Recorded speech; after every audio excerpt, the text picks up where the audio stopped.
Sargun Shah is a man who knows just how lucky he is to be alive.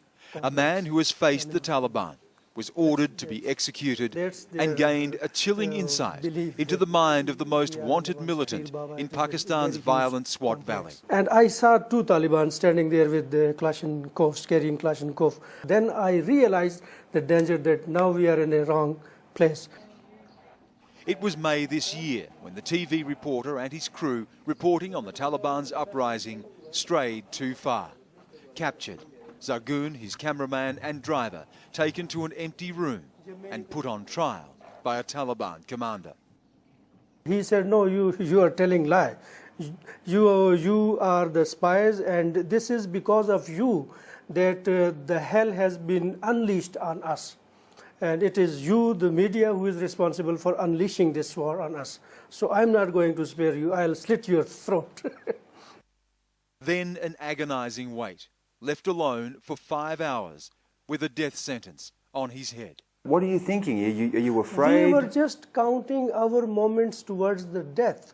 And it would be a terrible death, what they would do to you. Yes. Our bodies hanging headless somewhere in a Mangora square. There was just a sickening silence, he tells me. Sargun says he paced the floor, unable to even look at his colleagues. He wondered who would be first to be killed, and he thought of the most precious thing in his life. I was taking the name of my daughter, Noor. The eldest is Noor, and I said, oh, Noor, I won't be...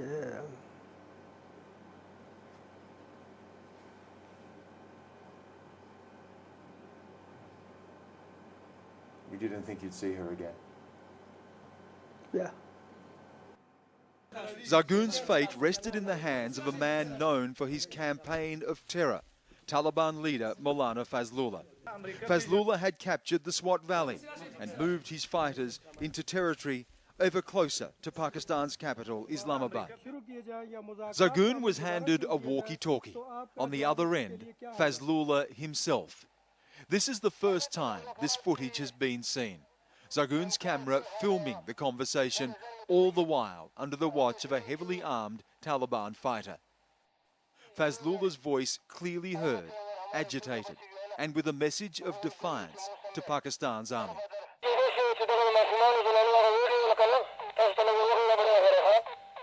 Our women and children have been displaced, he says. There has been bloodshed. It is an insult to our nation. If they want to fight us, then come to our mountains and see our strength and power. Sargun can be seen clearly under pressure, but with the presence of mind to question the Taliban leader. What will end the fighting, he asks. Fazlullah demanding nothing less than the implementation of strict Sharia or Islamic law. If not, he says, the Taliban will fight to the death. If the army has the ability to fight us, he says, come to the mountains. The Taliban is in the mountains. We are committed to our cause. Nobody can defeat us. Yet the hardline Fazlullah did something that still puzzles Sargun. He freed the TV crew, effectively commuting the execution order. But there was a catch. The Taliban instructed them to film destruction they say was caused by the Pakistan army. In the distance, you can just hear gunfire and mortar rounds. Taliban fighters are clearly visible. Sargun reports to camera, taking shelter behind a building. This was meant to be propaganda for the Taliban. Not long after this was shot, Pakistan's army launched an offensive, driving the Taliban from their stronghold. Fazlullah has escaped. Despite rumours of being wounded, he continues to command his troops from the mountains. For Sargun, doing the Taliban's bidding was the price of freedom. It saved his life and gave him back to his family.